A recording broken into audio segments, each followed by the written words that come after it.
सहायता नहीं लेना है। परीक्षा में भी यही होता है, खुद आपको ही प्रश्नों को बनाना होता है। तो आज प्रश्न हो गई ना। तो छठे chapter nutrition in plants and animals को हम समझे थे, और आप प्रश्न को खुद से बनाए थे कि बनाए थे? बन रहा था ना। हाँ, सिर्फ बनने भर से कुछ होता नहीं है, ये बात भी आप जान लीजिए। ये सामान्य सी बात है कि जो चीज आप पढ़े हैं उससे रिलेटेड चीज आपको बन रहा है, लेकिन इससे खुश होने की जरूरत नहीं है, उत्साहित होने की जरूरत नहीं है। आपकी तैयारी उस दिन कंप्लीट मानी जाएगी जिस दिन प्रत्येक प्रश्न के उत्तर आपको याद है जो नोट्स में है। यानी कि अब तक 5 चैप्टर खत्म हो चुके हैं और बायोलॉजी को हम बड़ी स्मूथली खींच रहे हैं कि ताकि किसी भी तरह की कॉन्सेप्ट में कोई कमी ना रह जाए। तो आपके एग्जाम में जो प्रश्न आएंगे साइंस से, उस साइंस का 60% प्रश्न इसी नोट से रहेंगे। बायोलॉजी के नोट में सिर्फ बायोलॉजी नहीं है, इन्वायरमेंट भी जुड़ा हुआ है, बायोडाइवर्सिटी भी जुड़ा हुआ है, उनसे भी प्रश्न अब आ रहे हैं बहुत ज्यादा करके। तो 5 चैप्टर खत्म हो गया है। 5 चैप्टर में जितने भी प्रश्न हैं उन सब के उत्तर आपको याद होनी चाहिए। नहीं याद हुआ है अब तक भी, इसका मतलब आप पीछे हैं। तो ये बहुत बड़ी जिम्मेदारी आपके ऊपर कि प्रश्नों को याद कीजिए, परीक्षा की यही जरूरत है। रिवीजन करते वक्त सिर्फ आप प्रश्नों का रिवीजन करेंगे, और प्रश्न में जब दिक्कत हो जाएगा तब थ्योरी पर जाएंगे दोस्तों। और याद कैसे करेंगे? बहुत तक याद किया हुआ भूल जाते हैं, स्वाभाविक सगुण है, सब भूलता है, ऐसा किसी एक के साथ नहीं है, सबके साथ है। लेकिन आप प्रतिदिन 8 से 10 घंटा सेल्फ स्टडी कीजिए। दरोगा निकालने के लिए सबसे प्राथमिक चीज है कि आप बैठकर पढ़िए, घर पर सेल्फ स्टडी कीजिए, बहुत जरूरी। तो आइए प्रश्नों को देखते हैं और ध्यान रखिएगा कि प्रश्न का उत्तर किस प्रकार से निकल रहे हैं। ऑनलाइन वाले भी ध्यान से देखिएगा। वैसे बहुत कुछ क्लियर हो चुका है। अधिकांश प्रश्न हमको लगता है कि अगर कोई भी सही से सीरियसली सारा क्लास किया है इस चैप्टर का तो 90% प्रश्न तो बन गया होगा। जो भी कंफ्यूजन है उसको आज हम दूर कर देते हैं। तो आइए पहला प्रश्न, स्वपोषी पोषण हेतु आवश्यक है। ठीक है, स्वपोषी पोषण हेतु आवश्यक है। तो स्वपोषी पोषण प्रकाश संश्लेषण के माध्यम से संपन्न होता है। स्वपोषी पोषण किसके माध्यम से संपन्न होता है? प्रकाश संश्लेषण के माध्यम से संपन्न होता है। तो प्रश्न ये पूछ रहा है कि प्रकाश संश्लेषण हेतु आवश्यक क्या है? और प्रकाश संश्लेषण हेतु 4 चीजों की आवश्यकता होती है। कार्बन डाइऑक्साइड की आवश्यकता होती है, जल की आवश्यकता होती है, सूर्य के प्रकाश की आवश्यकता होती है, और क्लोरोफिल पिगमेंट की आवश्यकता होती है। 4 चीजों की आवश्यकता होती है और चारों चीज आपके ऑप्शन में है, यानी इसका आंसर क्या होगा? डी होगा। एक और तरह से स्वपोषी पोषण होता है, रासायनिक स्वपोषण। रासायनिक स्वपोषण के लिए कुछ रासायनिक यौगिकों की जरूरत होती है, लेकिन यहाँ रासायनिक यौगिक की कोई बात की नहीं गई है, इसलिए वहां पर दिमाग नहीं लगाना कि स्वपोषी पोषण तो रासायनिक पोषण के रूप में भी संपन्न होता है। तो यहाँ पर तो वो नहीं है, उस तरह के भी प्रश्न आ सकते हैं। तो स्वपोषी पोषण अधिकांश में प्रकाश संश्लेषण के माध्यम से संपन्न होती है, और प्रकाश संश्लेषण के लिए क्लोरोफिल आवश्यक है, जल आवश्यक है, कार्बन डाइऑक्साइड आवश्यक है, सूर्य का प्रकाश आवश्यक है, इन सभी की आवश्यकता है दोस्तों। आगे बढ़िए। 2 नंबर प्रश्न, निम्नलिखित पर विचार कीजिए। स्वपोषण में जीव सरल और कार्बनिक अणुओं से जटिल कार्बनिक अणुओं का निर्माण करते हैं। स्वपोषण में जीव कार्बन डाइऑक्साइड और जल इनका इस्तेमाल करते हैं और फाइनली बनाते हैं ग्लूकोज। तो स्वपोषण में जीव सरल और कार्बनिक अणु, बिल्कुल ये अकार्बनिक अणु है, जल क्या है? अकार्बनिक अणु है। अब आप कहिएगा कि कार्बन डाइऑक्साइड तो कार्बनिक अणु है क्योंकि इसमें कार्बन है, और कार्बनिक यौगिकों की परिभाषा यही है कि वो ऐसे यौगिक जिसमें कार्बन उपस्थित है उसे कार्बनिक पदार्थ कहते हैं, ऑर्गेनिक कंपाउंड कहते हैं। लेकिन ध्यान दीजिए, कार्बन डाइऑक्साइड और कार्बन मोनोऑक्साइड को ऑर्गेनिक कंपाउंड नहीं माने जाते हैं। यानी कि स्वपोषण में ये दोनों जो यूज हो रहा है, ये दोनों क्या है? अकार्बनिक है, और उसके बाद क्या बना है? कार्बनिक पदार्थ बना है, और ये जटिल कार्बनिक पदार्थ है क्योंकि इसका मॉलिक्यूलर वेट काफी ज्यादा है। ठीक है, जटिल का मतलब वेट कंपाउंड जिसका मॉलिक्यूलर वेट काफी ज्यादा हो। तो क्या पहला कथन सही है? बिल्कुल सही है कि स्वपोषण में जीव सरल अकार्बनिक अणुओं से जटिल कार्बनिक अणुओं का निर्माण करते हैं। कार्बन डाइऑक्साइड में कार्बन होकर भी इन्हें रसायन की जो जानकार है, रसायनविद जो है अकार्बनिक यौगिक ही कहते हैं, और कार्बन डाइऑक्साइड के साथ साथ कार्बन मोनोऑक्साइड को भी अकार्बनिक पदार्थ ही माना जाता है दोस्तों। तो पहला कथन बिल्कुल सही है। दूसरा, परपोषण में जंतु द्वारा ग्रहण किए गए जटिल कार्बनिक यौगिक पाचन के दौरान सरल कार्बनिक यौगिकों में रूपांतरित हो जाते हैं। अब परपोषण जिनमें होता है या जो परपोषी होते हैं वो अपने भोजन के लिए प्रत्यक्ष या अप्रत्यक्ष रूप से निर्भर रहते हैं पौधों पर, और परपोषण जिनमें होता है वो जो भोजन प्राप्त करते हैं पौधों के उत्पादों से, वो पौधों के उत्पाद में क्या रहता है? ग्लूकोज रहता है। हालांकि पौधों के उत्पादों में ग्लूकोज नहीं रहता है, ग्लूकोज कन्वर्ट हो जाता है किसमें? स्टार्च में। ये स्टार्च परपोषी वाले जीव ग्रहण करते हैं, या परपोषी वाले जीव क्या ग्रहण करते हैं? प्रोटीन ग्रहण करते हैं, फैट्स ग्रहण करते हैं, और पाचन के दौरान आप जानते हैं कि ये सब स्टार्च पर पच करके ग्लूकोज गैलेक्टोज फ्रक्टोज में कन्वर्ट होता है, प्रोटीन अमीनो एसिड में कन्वर्ट होता है, पाचन के बाद फैट्स जो है फैटी एसिड और ग्लिसरॉल में कन्वर्ट होता है। तो जिनमें परपोषण होता है वो जटिल कार्बनिक यौगिकों को भोजन के माध्यम से ग्रहण करते हैं, उनमें पाचन होता है जिससे ये जटिल कार्बनिक अणु सरल कार्बनिक अणु में बदल जाते हैं। प्रोटीन जटिल कार्बनिक अणु है, जब ये पाचन होकर अमीनो एसिड बनेंगे तो वो सरल कार्बनिक अणु के रूप में परिवर्तित हो गए रहेंगे। तो दूसरा कथन भी क्या है दोस्तों? सही है। इसलिए कौन सा कथन सही आंसर क्या हो जाएगा? सी हो जाएगा। तो बात को समझे कि नहीं? जिनमें स्वपोषण होता है वे सरल और कार्बनिक अणु को किसमें कन्वर्ट करते हैं? जटिल कार्बनिक अणु में कन्वर्ट करते हैं। जिनमें परपोषण होता है वे जटिल कार्बनिक अणु को ग्रहण करते हैं और उसे पाचन के दौरान सरल कार्बनिक अणुओं में बदल डालते हैं। क्लियर? मृतजीवी तथा परजीवी पोषण में जीव किस रूप में अपना भोजन ग्रहण करते हैं? तरल के रूप में। और इस प्रकार के पोषण में पाचन की कोई आवश्यकता नहीं होती है, पाचन केवल होलोजोइक न्यूट्रिशन में होता है। प्राणी समपोषण में ही पाचन की प्रक्रिया होती है। मृतजीवी पोषण में, परजीवी पोषण में पाचन की प्रक्रिया संपन्न नहीं होती है, क्योंकि ये जीव दूसरे जीवों के शरीर से बचे हुए भोजन को ही ग्रहण करते हैं, और दोनों ही पोषण में भोजन केवल तरल के रूप में ग्रहण होता है, ठोस के रूप में ग्रहण नहीं होते हैं।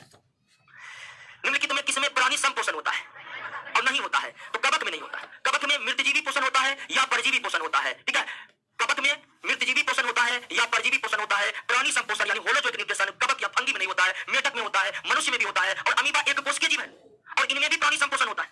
अब आप कहिएगा कि अमीबा में जब प्राणी संपोषण होता है तो प्राणी संपोषण में तो पाचन की क्रिया अनिवार्य रूप से होती है। तो बिल्कुल, अमीबा एक कोशिकीय शरीर वाले हैं, लेकिन इनमें भी पाचन की प्रक्रिया होती है, और अमीबा के एक कोशिकीय कोशिका के भीतर भोजन रसधानी होता है। क्या होता है? जिनमें भोजन का पाचन होता है। तो अमीबा में भी प्राणी संपोषण होता है, उसके एक कोशिकीय शरीर के भीतर ही भोजन के पाचन संपन्न होते हैं। क्लियर? नेक्स्ट, निम्नलिखित कथनों पर विचार कीजिए। पहला कथन है पौधे प्रकाश संश्लेषण करते हैं तथा स्वपोषी होते हैं। बिल्कुल सही है, पौधे प्रकाश संश्लेषण करते हैं तथा स्वपोषी होते हैं। बिल्कुल सही कथन है ये। कोई भी पौधा परजीवी नहीं होता है, बिल्कुल ऐसा नहीं है। अमरबेल का नाम या कीट पक्षी पौधा जो होते हैं वो कीटों को जो आहार बनाते हैं, किस लिए? पोषण के लिए ही। तो कुछ पौधे परजीवी ही होते हैं। सबसे चर्चित पौधा जो परजीवी है वो अमरबेल है। अमरबेल लताओं की तरह होते हैं और उनके पत्ते पीले पीले होते हैं, उनके पत्तों में क्लोरोफिल होता ही नहीं है कि वो प्रकाश संश्लेषण करे। तो अमरबेल जो है दूसरे पौधे पर जो चढ़ते हैं तो अमरबेल में खास प्रकार की जड़ें होती है, जिस जड़ को वो दूसरे पौधे के फ्लोएम से जाकर जोड़ लेते हैं और उससे भोजन ग्रहण करते रहते हैं। तो पौधे प्रकाश संश्लेषण करते हैं, स्वपोषी होते हैं, लेकिन फिर भी कुछ पौधे हैं जो परजीवी के रूप में अपना जीवन व्यतीत करते हैं। इसलिए ये कथन क्या है आपका? गलत है। सही है केवल एक, सही है केवल एक। नेक्स्ट, अवशोषक पोषण। ऐसे पोषण जिनमें सजीव तरल के रूप में भोजन को अवशोषित कर लेते हैं। ऐसे पोषण जिसमें सजीव तरल के रूप में भोजन अवशोषित करते हैं उसी को अवशोषक पोषण कहा जाता है। अब पिछले प्रश्न हम देखे कि चाहे मृतजीवी हो या परजीवी हो, दोनों ही तरल के रूप में भोजन को अवशोषित करते हैं, यानी यह दोनों पोषण ही अवशोषक पोषण के अंतर्गत आते हैं। मृतजीवी पोषण भी एक अवशोषक पोषण है और परजीवी पोषण भी एक अवशोषक पोषण है, क्योंकि दोनों ही पोषण में सजीव तरल के रूप में भोजन को एब्जॉर्ब करते हैं, अवशोषित करते हैं। तो ऐसा क्या होगा? सी। नेक्स्ट, निम्नलिखित में कौन परजीवी है? हाँ, मधुमक्खी परजीवी नहीं है। परजीवी वे होते हैं जो दूसरों के शरीर पर पूर्ण रूप से आश्रित रहकर भोजन ग्रहण करते हैं और जिस शरीर पर आश्रित रहते हैं उसको हानि पहुंचाते हैं। मधुमक्खी, मनुष्य, अमीबा में प्राणी संपोषण होता है। जो प्राणी संपोषण वाले हैं वो परजीवी नहीं है, जोंक परजीवी है। दोस्तों जोंक क्या है? लेकिन ये भी याद रखना है कि जोंक एक बाह्य परजीवी है। क्या है? अधिकांश परजीवी जो है ना वो जीवों के शरीर के भीतर में जाकर रहते हैं, लेकिन जोंक शरीर के भीतरी भागों में न रहकर बाहरी भागों में ही चिपक करके दूसरे के शरीर से ब्लड को चूसते रहते हैं। तो जोंक जो एनिलिडा संघ का प्राणी है, एनिलिडा फाइलम का प्राणी है, इनमें यह परजीवी है, लेकिन यह बाह्य परजीवी है, यानी जिन शरीर पर यह आश्रित रहते हैं उस शरीर के बाहर में ही चिपके रहते हैं, शरीर के भीतरी हिस्से में नहीं। प्रकाश संश्लेषण की क्रिया को दर्शाने के लिए निम्नलिखित में कौन सा समीकरण सही है? और प्रकाश संश्लेषण का रिएक्शन आपके नोट में शुरुआती रिएक्शन आपको पता है क्या होगा? 6-12-6-6 याद रखिएगा, बैलेंस में ही दिक्कत हो सकता है। तो कार्बन डाइऑक्साइड जल तो इधर से क्लियर हो गया, इसमें कोई दिक्कत नहीं, सब याद रखने का तथ्य है, इसको याद रखिए। प्रकाश संश्लेषण के संबंध में निम्न कथनों पर विचार कीजिए। प्रकाश संश्लेषण में पौधा प्रकाश ऊर्जा को रासायनिक ऊर्जा में परिवर्तित करते हैं। बिल्कुल सही है। प्रकाश संश्लेषण में पौधा सूर्य से कौन ऊर्जा ग्रहण करते हैं? प्रकाश ऊर्जा ग्रहण करते हैं और अंत में ग्लूकोज बनाते हैं। ग्लूकोज एक रासायनिक पदार्थ है, केमिकल कंपाउंड है, और रासायनिक पदार्थ में जो ऊर्जा संचित रहेगा उसे हम रासायनिक ऊर्जा ही ना कहेंगे। तो ग्लूकोज में कौन ऊर्जा है? रासायनिक ऊर्जा है। तो कथन बिल्कुल सही है कि प्रकाश संश्लेषण में पौधा प्रकाश ऊर्जा को रासायनिक ऊर्जा में परिवर्तित करते हैं। बिल्कुल सही है। प्रकाश संश्लेषण एक प्रकाश रासायनिक क्रिया है, फोटोकेमिकल रिएक्शन है। बिल्कुल सही है दोस्तों। ऐसी अभिक्रिया जो प्रकाश की उपस्थिति में संपन्न होते हैं, ऐसी रासायनिक अभिक्रिया जो प्रकाश की उपस्थिति में संपन्न होते हैं उसे हम प्रकाश रासायनिक क्रिया कहते हैं। तो निश्चित तौर पर प्रकाश संश्लेषण प्रकाश की उपस्थिति में ही संपन्न होता है, तो प्रकाश संश्लेषण भी एक प्रकाश रासायनिक क्रिया होगा। यह कथन भी क्या है? सही है। प्रकाश संश्लेषण एक जीव रासायनिक क्रिया है। बिल्कुल, प्रोफेसर ब्लैकमैन ने ही सबसे पहले प्रकाश संश्लेषण को एक जीव रासायनिक क्रिया कहा है। ध्यान दीजिए दोस्तों कि सजीवों के शरीर के भीतर भी कई केमिकल रिएक्शन पाचन के दौरान, श्वसन के दौरान, उत्सर्जन के दौरान संपन्न होते रहते हैं। सजीवों के शरीर में सजीव को जिंदा बनाए रखने के लिए जो रासायनिक अभिक्रियाएं लगातार संपन्न होती रहती है उसे हम क्या कहते हैं? जीव रासायनिक अभिक्रिया कहते हैं। यानी कि केमिस्ट्री के लैब में जो रासायनिक अभिक्रिया होते हैं उसे आप जीव रासायनिक अभिक्रिया नहीं कह सकते। जीव रासायनिक अभिक्रिया वही है जो एक जीवित शरीर के कोशिकाओं के भीतर संपन्न होते रहते हैं और लगातार संपन्न होते रहते हैं। प्रकाश संश्लेषण एक जीव रासायनिक क्रिया है और सबसे पहले प्रोफेसर ब्लैकमैन ने प्रकाश संश्लेषण को जीव रासायनिक क्रिया कहा था। यहाँ पर तीनों का तीनों कथन क्या है? सही है। ऊपर में कौन सा कथन सही है? सभी कथन तो सही है ना? यहाँ पर लिखिए ना, सभी कथन सही है। नोट में जो है कुछ कुछ जगह गलती जान कर दे देते हैं। सभी कथन सही है, ये उत्तर होगा इसका। तो बात को समझे कि नहीं समझे? सभी कथन क्या है? सही। आप परीक्षा घुमा फिरा कर पूछे, आप समझ गए जो समझना है। इससे रिलेटेड तौर कर क्वेश्चन पूछेगा, क्या करेगा? जवाब नहीं दीजिएगा, बिल्कुल जवाब दीजिएगा। समझ गए ना? तो यहाँ पर सभी कथन सही है, यहाँ पर मिस्टेक हुआ है। प्रकाश संश्लेषण में अत्यधिक प्रभावशाली तरंग है। दृश्य प्रकाश के किस क्षेत्र में? लाल। लाल के बाद दूसरा स्थान नीला। लाल के बाद दूसरा स्थान नीला का, और सबसे कम हरा। सबसे कम हरा। प्रकाश संश्लेषण प्रक्रम को अंग्रेजी में प्रोसेस कहते हैं के लिए निम्नलिखित में कौन से कच्चे पदार्थ का मौजूद होना अनिवार्य है? उत्तर कूट की सहायता से। तो 4 पदार्थ चाहिए, हम जान चुके हैं, यानी उपर्युक्त सभी। इन 4 पदार्थ की जरूरत होती है प्रकाश संश्लेषण में, इन्हीं 4 पदार्थों की जरूरत होती है। नेक्स्ट, प्रकाश ऊर्जा का कितना प्रतिशत उच्चतर पौधे? सभी पौधों की बात नहीं की जा रही है, केवल किसकी? उच्चतर पौधे की बात की जा रही है। उच्चतर पौधे हुए हैं जिन्हें आप वृक्ष कहते हैं। क्या कहते हैं? वृक्ष कहते हैं, ट्री कहते हैं। तो उच्चतर पौधे के द्वारा प्रकाश ऊर्जा का मात्र 1 से 2% ही प्रकाश संश्लेषण में उपयोग किए जाते हैं। और अगर सभी पौधों की बात कीजिएगा, पृथ्वी पर के सभी पौधों की बात कीजिएगा, तो सभी पौधे मिलकर कितना? अधिकतम 10% से ज्यादा नहीं उपयोग करेगा। अगला पढ़िए, बड़ी लेट हो गया जी। 13 नंबर, निम्नलिखित में निकालिए नोट, ठीक है। निम्नलिखित में कौन सा कथन सही है? देख लेते हैं। प्रकाश संश्लेषण हेतु तो सूर्य का प्रकाश का होना अनिवार्य है। बिल्कुल, अब जानते हैं कि प्रकाश संश्लेषण की पहली अभिक्रिया लाइट रिएक्शन है, और लाइट रिएक्शन के लिए सूर्य का प्रकाश अनिवार्य है। लाइट नहीं होगा तो डार्क रिएक्शन भी नहीं हो सकता है, इसलिए प्रकाश संश्लेषण के लिए सूर्य का प्रकाश का होना अनिवार्य है। दूसरा, कृत्रिम प्रकाश में प्रकाश संश्लेषण संभव नहीं है, बिल्कुल गलत है। कृत्रिम प्रकाश में भी प्रकाश संश्लेषण संभव है, लेकिन उस प्रकाश ऊर्जा में विकिरण ऊर्जा की रहनी चाहिए दोस्तों। तो कृत्रिम प्रकाश में भी प्रकाश संश्लेषण होता है, लेकिन उस गति से नहीं होता है जिस गति से सूर्य के प्रकाश में होता है। कृत्रिम प्रकाश में प्रकाश संश्लेषण तो होगा, लेकिन अत्यधिक धीमी गति से होगा, अत्यधिक धीमी गति से होता। तो सही है, केवल एक सही है, दूसरा क्या है? गलत है। अगला क्वेश्चन, निम्नलिखित में कौन सा कथन असत्य है? प्रकाश संश्लेषण में ऑक्सीजन उत्पन्न होता है, बिल्कुल ऑक्सीजन उत्पन्न होता है। प्रकाश संश्लेषण में एटीपी का निर्माण होता है, बिल्कुल। प्रकाश संश्लेषण के लाइट रिएक्शन के दौरान ही एटीपी का, गलत है ना? तो ये भी सही है। प्रकाश संश्लेषण में उत्पन्न ऑक्सीजन कार्बन डाइऑक्साइड के विघटन से, ये गलत है। प्रकाश संश्लेषण में उत्पन्न ऑक्सीजन कार्बन डाइऑक्साइड नहीं बल्कि किसे? जल के विघटन से प्राप्त होता है, और जल का विघटन प्रकाश संश्लेषण के लाइट रिएक्शन के दौरान होता है। एटीपी का निर्माण प्रकाश संश्लेषण के लाइट रिएक्शन के दौरान होता है। तो यही कथन क्या है? असत्य है। प्रकाश संश्लेषण का अंतिम उत्पाद ग्लूकोज है, बिल्कुल। ऑक्सीजन और जल तो बाय प्रोडक्ट के रूप में बनते हैं प्रकाश संश्लेषण में। अंतिम उत्पाद दोस्तों क्या है? ग्लूकोज है। अंतिम उत्पाद ग्लूकोज है, तो असत्य कथन यहां पर सी है। प्रकाश संश्लेषण में ऑक्सीजन कहां उत्पन्न होता है? तुरंत देखिए कहां उत्पन्न होता है? जल में। लेकिन प्रकाश संश्लेषण का शुरुआती अध्ययन जब जीव वैज्ञानिकों ने किया था, तो तब उन्होंने कहा था कि ऑक्सीजन जो प्रकाश संश्लेषण के दौरान निकल रहे हैं वो कार्बन डाइऑक्साइड के कारण। और शुरुआती जीव वैज्ञानिकों को ऐसा इसलिए लगा कि प्रकाश संश्लेषण में जितने कार्बन डाइऑक्साइड का यूज होता है उतने ही ऑक्सीजन निष्कासित होते हैं। एक ग्लूकोज अणु बनने में 6 कार्बन डाइऑक्साइड के अणुओं का इस्तेमाल होता है, और इसके समानांतर 6 ऑक्सीजन के अणु भी निष्कासित होते हैं। इसी कारण शुरुआती जीव वैज्ञानिक इस धारणा का प्रतिपादन किए कि प्रकाश संश्लेषण में निकला ऑक्सीजन कार्बन डाइऑक्साइड के विघटन से उत्पन्न होते हैं। लेकिन आगे चलकर जब और ज्यादा अनुसंधान हुए तब क्लियर हुआ कि नहीं, प्रकाश संश्लेषण के दौरान जो ऑक्सीजन उत्पन्न हो रहे हैं उसका स्रोत जल है। प्रकाश संश्लेषण का नियंत्रक कारक या सीमांतक कारक किसको कहा जाता है? कार्बन डाइऑक्साइड को कहा जाता है। दोस्तों, प्रकाश संश्लेषण को प्रभावित करने वाले कई कारकों के बारे में हम पढ़े थे, लेकिन प्रकाश संश्लेषण को प्रभावित करने वाले जितने भी कारक थे उनमें सबसे ज्यादा प्रभावित करने की क्षमता जिसमें थी वो कौन था? यानी कि कार्बन डाइऑक्साइड की कमी और अधिकता प्रकाश संश्लेषण को सबसे ज्यादा प्रभावित करते हैं। और यही कारण है कि कार्बन डाइऑक्साइड को कंट्रोलिंग फैक्टर या दोस्तों लिमिटिंग फैक्टर कहा जाता है। प्रकाश संश्लेषण का कंट्रोलिंग फैक्टर या limiting factor carbon dioxide, Hindi में नियंत्रक या सीमांतक कारक कार्बन डाइऑक्साइड। पौधे द्वारा मिट्टी से अवशोषित जल का कितना प्रतिशत भाग प्रकाश संश्लेषण में उपयोग होता है? तो मात्र 1 से 2%। 1%, हाँ 1%, 2 भी नहीं 1%। बाकी जल को क्या कर देते हैं? तो पौधा वाष्पोत्सर्जन के माध्यम से उस जल को क्या कर देते हैं? बाहर कर देते हैं। नेक्स्ट, पृथ्वी पर अधिकांश ऑक्सीजन किसके द्वारा उत्पादित किया जाता है? शैवालों के द्वारा। दोस्तों शैवाल एक जलीय पौधा है, ध्यान दीजिएगा। शैवाल एक कोशिकीय भी होते हैं और बहुकोशिकीय भी होते हैं, पढ़ाइए चौथा चैप्टर में आपको।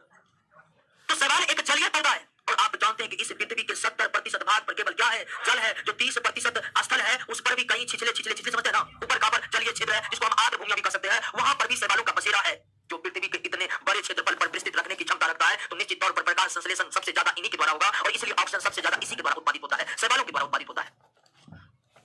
प्रकाश संश्लेषण की प्रकाशीय प्रतिक्रिया यानी लाइट रिएक्शन कहां होता है? ग्रहण में। लाइट रिएक्शन के लिए क्लोरोफिल अनिवार्य है, और क्लोरोफिल हरित लवक या क्लोरोप्लास्ट के ग्रहण में ही होते हैं दोस्तों। क्लोरोफिल क्लोरोप्लास्ट के भीतरी संरचना ग्रहण में होते हैं, इसलिए लाइट रिएक्शन ग्रहण में संपन्न होता है, क्योंकि लाइट रिएक्शन के लिए क्लोरोफिल अनिवार्य है। प्रकाश संश्लेषण का अप्रकाशीय प्रतिक्रिया यानी डार्क रिएक्शन कहां संपन्न होते हैं? एस्ट्रोमा में। डार्क रिएक्शन एस्ट्रोमा में समाप्त होते हैं, संपन्न होते हैं, और लाइट रिएक्शन ग्रहण में। डार्क रिएक्शन में क्लोरोफिल की कोई जरूरत नहीं है। डार्क रिएक्शन में क्लोरोफिल की कोई जरूरत नहीं है। प्रकृति में ऑक्सीजन का संतुलन केवल और केवल किसके द्वारा बना होता है? और कोई दूसरा कारक नहीं है ऑक्सीजन को संतुलन बनाए रखने के लिए। प्रकृति में ऑक्सीजन का संतुलन प्रकाश संश्लेषण के द्वारा ही होता है। संतुलन का मतलब आप हमारे वातावरण में ऑक्सीजन लगभग 20-21% है, और ये हमेशा 20-21% ही रहता है, घटता नहीं है। तो ये कैसे संतुलित होता है? तो ये प्रकाश संश्लेषण के माध्यम से संतुलित होता है। प्रकाश संश्लेषण के अलावा ऑक्सीजन को वातावरण में संतुलित करने वाला कोई दूसरा माध्यम नहीं है। नेक्स्ट, प्रकाश संश्लेषण की अंत प्रतिक्रिया यानी कि डार्क रिएक्शन। डार्क रिएक्शन कब होता है? तो डार्क रिएक्शन के लिए 2 चीज जरूरी है, एक NADPH2 और दूसरा ATP। जब तक NADPH2 रहेगा तब तक डार्क रिएक्शन होते रहेगा। डार्क रिएक्शन दिन में भी होगा, डार्क रिएक्शन रात में भी होगा। जब तक NADPH2 मौजूद है तब तक डार्क रिएक्शन निरंतर चलते रहेगा। और डार्क रिएक्शन यानी कि अंत प्रतिक्रिया का नाम डार्क इसलिए नहीं है कि रात में होता है, बल्कि डार्क रिएक्शन या अंत प्रतिक्रिया का नाम इसलिए पड़ा है कि इस प्रतिक्रिया या अभिक्रिया में प्रकाश की कोई जरूरत नहीं है। प्रकाश की कोई जरूरत नहीं है, जरूरत है तो NADPH2 की जरूरत है। प्रकाश संश्लेषण में ऑक्सीजन की उत्पत्ति किससे होती है? ये तो रिपीट क्वेश्चन है, कई बार हो गया। जल से उत्पन्न होती है, जल से। नेक्स्ट, कवकों में किस प्रकार का पोषण होता है? कवक में अधिकांश कवक में मृतजीवी या परजीवी पोषण होता है। और मृतजीवी और परजीवी पोषण किस प्रकार के पोषण है? अवशोषक पोषण है। मृतजीवी और परजीवी पोषण किस प्रकार के पोषण है? अवशोषक पोषण है, अवशोषक पोषण है। प्रकाश संश्लेषण के दौरान ग्लूकोज का निर्माण हरित लवक के एस्ट्रोमा वाले भाग में होता है। ध्यान दीजिए, ग्लूकोज का निर्माण डार्क रिएक्शन के दौरान होता है ना? प्रकाश संश्लेषण में ग्लूकोज का निर्माण डार्क रिएक्शन के दौरान होता है, और डार्क रिएक्शन हरित लवक क्लोरोप्लास्ट के किस भाग में संपन्न होते हैं? एस्ट्रोमा वाले भाग में संपन्न होते हैं। एस्ट्रोमा वाले भाग में संपन्न होते हैं, इसलिए ग्लूकोज का निर्माण किस भाग में होगा? एस्ट्रोमा वाले भाग में होगा। निम्नलिखित तत्वों पर विचार कीजिए। क्लोरोफिल को प्रकाश संश्लेषण इकाई कहते हैं, बिल्कुल सही है। हरित लवक को अंग्रेजी में क्लोरोप्लास्ट कहते हैं। अब क्लोरोप्लास्ट के भीतर ही क्लोरोफिल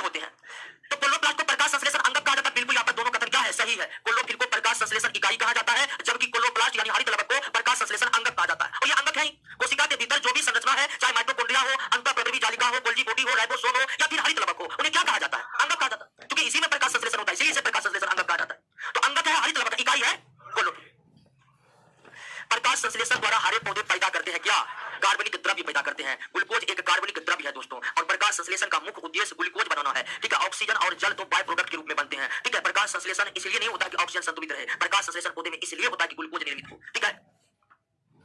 निम्नलिखित कथनों पर विचार कीजिए। अधिकतर पौधे लाल तरंगदैर्घ्य में सबसे अधिक प्रकाश संश्लेषण करते हैं तथा नीली तरंगदैर्घ्य द्वितीय स्थान पर आता है। बिल्कुल अभी इस प्रश्न बनाए थे, वहां पर चर्चा किए थे। तो पहला कथन बिल्कुल सही है। पीली और हरी तरंगदैर्घ्य प्रकाश संश्लेषण में सबसे कम प्रभावकारी होते हैं, सही है। पीली यानी सबसे कम हरा में, हरा के बाद सबसे कम पीला में। तो यहाँ पर दोनों कथन क्या है, सही है। दोनों का दोनों कथन सही है कि पीली और हरी तरंगदैर्घ्य प्रकाश संश्लेषण में, हरी तरंगदैर्घ्य में प्रकाश संश्लेषण सबसे कम प्रभावी में यहाँ पर होगा दोस्तों। प्रकाश संश्लेषण में निम्नलिखित में क्या नहीं होता है। अच्छा देखिए बी नंबर पर ये क्या प्रकाश संश्लेषण में बी वाला जो कथन ये होता है, प्रकाश संश्लेषण में CO2 मुक्त नहीं होता है बल्कि CO2 का उपयोग होता है। प्रकाश संश्लेषण में कार्बन डाइऑक्साइड मुक्त नहीं होते हैं बल्कि कार्बन डाइऑक्साइड उपयोग किए जाते हैं। प्रकाश संश्लेषण विधि में गैसों का आदान प्रदान 3 अंगों के द्वारा होता है। हाँ वैसे गैसों का आदान प्रदान तो जड़ के द्वारा भी होता है, तनों के द्वारा भी होता है, पत्तियों में स्थित रंध्र के द्वारा भी होता है, फूलों के द्वारा भी कुछ ना कुछ होता है। लेकिन जब इस तरह का ऑप्शन है तो पौधों में गैसीय विनिमय यानी कि CO2 O2 का आदान प्रदान मुख्य रूप से पत्तियों में स्थित रंध्र के द्वारा होता है। लेकिन हल्का फल्का कार्बन डाइऑक्साइड और ऑक्सीजन का आदान प्रदान जड़ों के मूल रोम के द्वारा होता है, तनों के बाद रंध्र के द्वारा होता है। फूलों में भी कुछ कोशिकाएं उत्तक हैं जो गैसों का आदान प्रदान करने में सहायक होते हैं। लेकिन 90% से भी ज्यादा गैसों का आदान प्रदान पौधे के पत्तियों में स्थित सूक्ष्म छिद्र जिसे हम केवल माइक्रोस्कोप से ही देख सकते हैं, उन्हें रंध्र कहते हैं, उसी के द्वारा होता है। हरे पादपों में क्लोरोफिल के बनने के लिए निम्नलिखित में कौन सा तत्व अनिवार्य है दोस्तों, मैग्नीशियम। जिस तरह हीमोग्लोबिन के बनने के लिए लोहा एक अनिवार्य घटक है, उसी तरह क्लोरोफिल के बनने के लिए मैग्नीशियम एक अनिवार्य घटक है, यानी अनिवार्य एसेंशियल कंपोनेंट है। 32 नंबर, कई दिनों तक घास पर पड़ा हुआ ईंट का टुकड़ा हटाने पर आच्छादित मतलब ढका हुआ आच्छादित भाग की घास पीली प्रतीत होती है। ऐसा सही है, बिल्कुल सही है। कई लोग देखे भी होंगे कि कई दिनों तक घास पर पड़ा हुआ ईंट का टुकड़ा हटाने पर आच्छादित भाग यानी ईंट से ढका भाग की घास पीली प्रतीत होती है।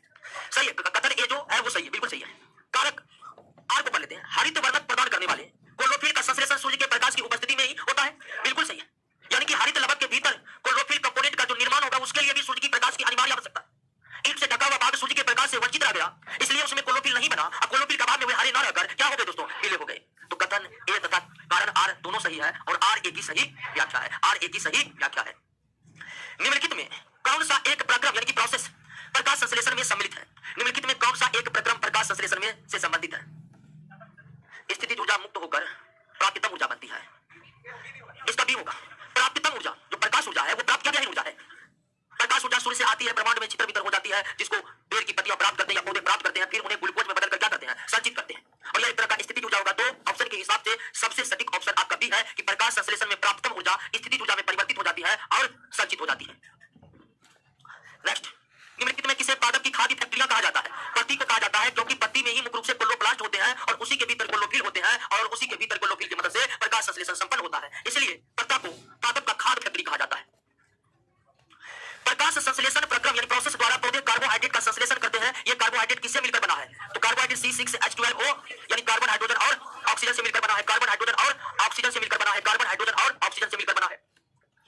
निम्नलिखित कथनों पर विचार कीजिए। पहला कथन है 30 डिग्री सेल्सियस से 35 डिग्री तापमान पर या 35 डिग्री सेल्सियस छूट गया है, सेल्सियस तापमान पर प्रकाश संश्लेषण की दर सबसे अधिक होती है।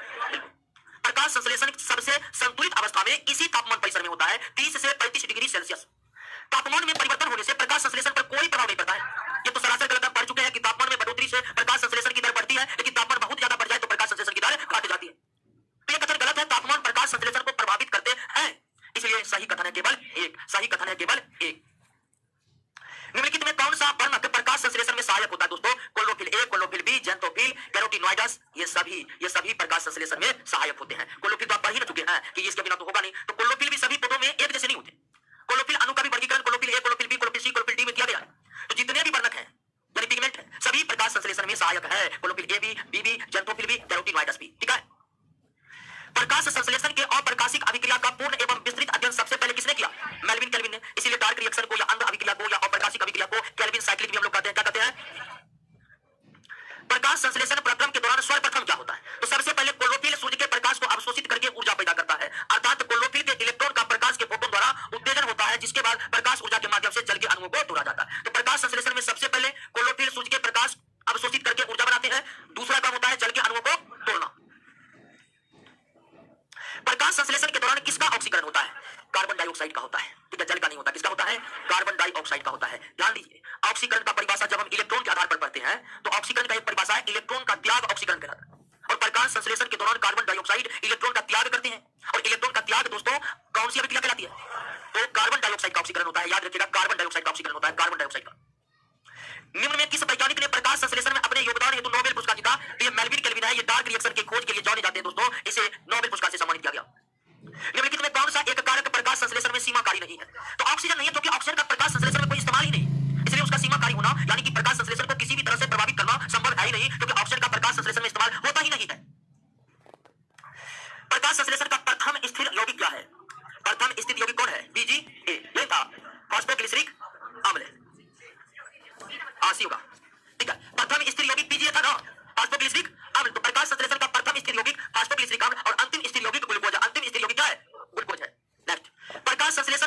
निकलता है, बाहर क्या निकलता है?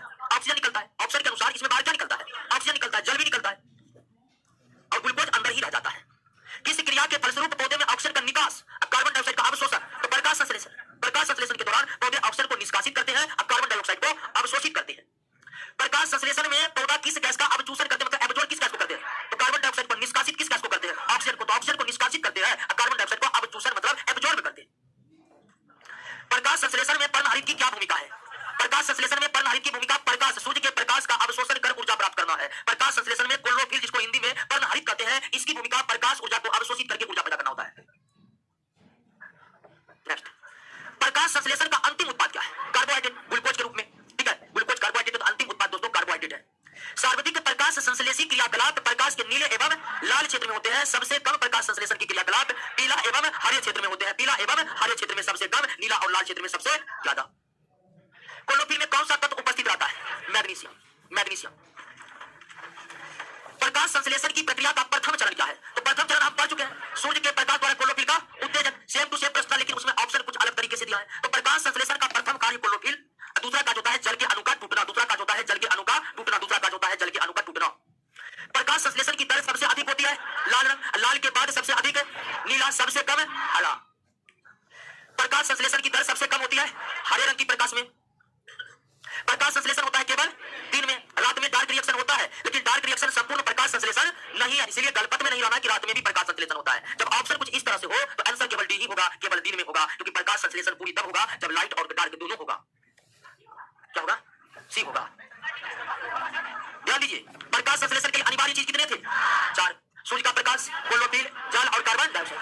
अर्थात 4 में किसी के अभाव में प्रकाश संश्लेषण संभव, सूर्य के प्रकाश के अभाव में भी प्रकाश संश्लेषण संभव। तो यहाँ दिन का मतलब दिन से नहीं है, दिन का मतलब है कि प्रकाश ऊर्जा प्राप्त है, इसलिए दिन है, तो केवल दिन में, सी नहीं होगा। क्लियर? 55, निम्नलिखित कथनों पर विचार कीजिए। समझ में नहीं आ रहा है तो याद कर लीजिए, डी ही होगा। आइए दोस्तों, निम्नलिखित कथनों पर विचार कीजिए। प्रकाश संश्लेषण के, अब तक वही प्रश्न क्लियर हो जाएगा, एनडीए का पूछा हुआ प्रश्न। ठीक है, सूर्य के प्रकाश के अभाव में यानी अंधेरे में प्रकाश संश्लेषण की प्रक्रिया नहीं हो सकती है। बिल्कुल सही है। प्रकाश संश्लेषण की पूर्ण क्रियाविधि में प्रकाश की आवश्यकता नहीं पड़ती है। बिल्कुल सही है। पूर्ण क्रियाविधि मतलब लाइट प्लस डार्क में प्रकाश की कोई जरूरी, तो ये भी कथन क्या है? सही है, दोनों कथन सही है। तो सूर्य के प्रकाश के अभाव में यानी अंधेरे में प्रकाश संश्लेषण नहीं हो सकता, बिल्कुल सही है, क्योंकि प्रकाश संश्लेषण स्टार्ट ही तब होगा जब क्लोरोफिल उत्तेजित होगा, और क्लोरोफिल उत्तेजित होने के लिए प्रकाश की अनिवार्य आवश्यकता है। हरे रंग का पदार्थ जो प्रकाश संश्लेषण करता है वो है क्लोरोफिल। क्या है? हरे रंग का पदार्थ जिसमें प्रकाश संश्लेषण होता है, तब इसका क्या होगा? क्लोरोप्लास्ट। हरे रंग का पदार्थ जिसमें प्रकाश संश्लेषण होता है, तब इसका क्या होगा? हरे रंग का पदार्थ जो प्रकाश संश्लेषण करता है वो क्लोरोफिल। ऑक्जेनोमीटर से पौधे के वृद्धि दर को मापा जाता है। ऑक्जेनोमीटर से पौधे के ग्रोथ रेट को मापा जाता है, ग्रोथ को मापा जाता है। जगदीश चंद्र बसु के बारे में पढ़े होंगे, उन्होंने इसको बनाया था। प्रकाश संश्लेषण के संदर्भ में निम्नलिखित कथनों पर विचार कीजिए। प्रकाश संश्लेषण की क्रिया द्वारा कार्बोहाइड्रेट तथा ऑक्सीजन गैस बनती है। बिल्कुल, थोड़ा सा जल भी बनता है। पत्तियों के अलावा पादप के दूसरे हरे भाग में प्रकाश संश्लेषण होता है। बिल्कुल, जो भाग हरा है, पौधे के जो भाग हरा है वो हरा इसलिए है कि उनके कोशिकाओं में क्लोरोप्लास्ट मौजूद है। जहां क्लोरोप्लास्ट है वहां प्रकाश संश्लेषण होगा। अर्थात जितने भी भाग हरे हैं उन सभी भागों में क्लोरोप्लास्ट मौजूद है, इसलिए हरे हैं। और क्लोरोप्लास्ट जहां जहां है प्रकाश संश्लेषण अनिवार्य रूप से होगा, क्योंकि क्लोरोप्लास्ट में क्लोरोफिल पाए जाते हैं। ये दोनों ही कथन क्या है? सही है। ये दोनों ही कथन क्या है? सही है। कृत्रिम प्रकाश प्रकाश संश्लेषण का कारण हो सकता है, यानी कृत्रिम प्रकाश में प्रकाश संश्लेषण हो सकता है, लेकिन प्रकाश में विकिरण ऊर्जा वाली शक्ति होनी चाहिए, रेडिएशन एनर्जी के रूप में लाइट आनी चाहिए।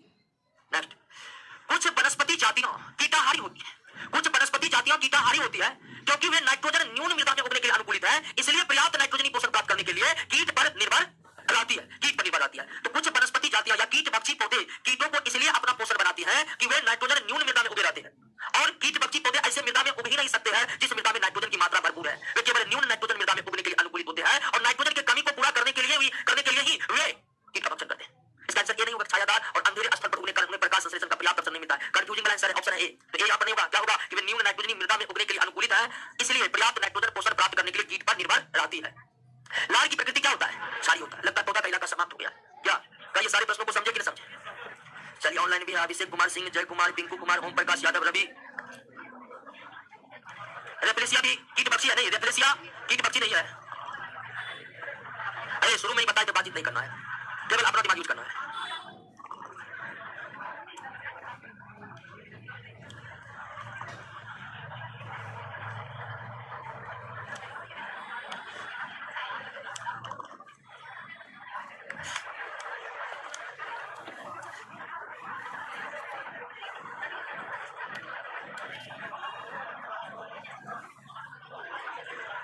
दोस्तों लार का पीएच मान, लार जब निकलते हैं तो उसकी प्रकृति अम्लीय होती है और भोजन के बाद उसकी क्षारीय हो जाती है। कोई कंफ्यूजन नहीं पालना है, लार क्षारीय तरल पदार्थ है तो है, ठीक है, ठीक है। कंफ्यूजिंग हो सकता है, लार की जो प्रकृति है वो क्या है, क्षारीय है। पीएच मान निकलते वक्त 6.8 होता है, कुछ ही समय बाद 7 से ज्यादा हो जाता है, ठीक है। इसलिए लार एक क्षारीय तरल पदार्थ है, लार एक क्षारीय तरल है। आइए 62 नंबर पर, 62 नंबर पाइए, तेरा मिक्सो विषाणु द्वारा होने वाला मम्स या गलसुआ रोग कहते हैं किस लार ग्रंथि में, तो पैरोटिड लार ग्रंथि में। 3 जोड़ी लार ग्रंथि में सबसे बड़ी पैरोटिड लार ग्रंथि होती है और इसी में वायरस के संक्रमण से मम्स या गलसुआ रोग होता है दोस्तों, तो पैरोटिड लार ग्रंथि। टाइलिन एंजाइम किसमें आता है, लार में टाइलिन एंजाइम रहते हैं, लाइसोजाइम एंजाइम रहते हैं, 2 एंजाइम रहते हैं लार में। मनुष्य के मुख में कितनी जोड़ी लार ग्रंथियां पाई जाती है, 3 जोड़ी लार ग्रंथियां पाई जाती है, जिसमें सबसे बड़ी लार ग्रंथि पैरोटिड लार ग्रंथि है, सबसे बड़ी लार ग्रंथि पैरोटिड है। नेक्स्ट, लार में कौन से एंजाइम उपस्थित रहते हैं, तो अभी तुरंत बताया कि लार में टाइलिन और लाइसोजाइम दोनों एंजाइम उपस्थित रहते हैं, लार में टाइलिन और लाइसोजाइम दोनों एंजाइम उपस्थित रहते हैं। निम्नलिखित कथनों पर विचार कीजिए, भोजन का पाचन मुख गुहा से ही शुरू हो जाता है, बिल्कुल, भोजन का पाचन मुख गुहा से शुरू होता है और छोटी आंत के इलियम वाले भाग में आकर समाप्त हो जाता है। सर्वप्रथम भोजन के कार्बोहाइड्रेट अवयव का पाचन होता है, यह भी सही है दोस्तों, तो भोजन का पाचन मुख गुहा से ही शुरू होता है और सबसे पहले कार्बोहाइड्रेट का पाचन टाइलिन एंजाइम के द्वारा होता है, यानी कि भोजन की पाचन की शुरुआत सबसे पहले जिस एंजाइम से शुरू होती है वो लार में पाया जाने वाला एंजाइम टाइलिन एंजाइम है। निम्नलिखित में कौन कथन असत्य है, लार भोजन की अम्लता को नष्ट कर उसे उदासीन बनाता है, बिल्कुल सही है, और ऐसा लार इसलिए कर पाता है कि वो क्षारीय तरल पदार्थ है। लार में उपस्थित टाइलिन एंजाइम भोजन में उपस्थित मंड को अंग्रेजी में स्टार्च कहते हैं, स्टार्च को माल्टोज में परिवर्तित कर देता है, बिल्कुल सही है। भोजन में उपस्थित समस्त मंड यानी कुल स्टार्च का पाचन मुख गुहा में होता है, बिल्कुल गलत है। मुख गुहा में तो केवल 30%, कितना प्रतिशत, 30% मंड का ही पाचन होता है, बाकी आगे होता है दोस्तों, तो यही कथन आपका क्या है, गलत है। मेढक तथा व्हेल मछली में लार ग्रंथियां नहीं पाई जाती, बिल्कुल नहीं पाई जाती है, मेढक में भी लार ग्रंथियां नहीं होती है, व्हेल मछली में भी लार ग्रंथियां नहीं होती है। दांत के किस हिस्से में रुधिर वाहिनी संयोजी उत्तक तथा तंत्रिका सूत्र भरी रहती है, तो मज्जा गुहा जिसको अंग्रेजी में पल्प कैविटी कहते हैं, पल्प कैविटी में होता है। मुख गुहा में कितने प्रकार के दांत, 4 प्रकार के दांत होते हैं, मानव के मुख में या मुख गुहा में 4 प्रकार के दांत होते हैं।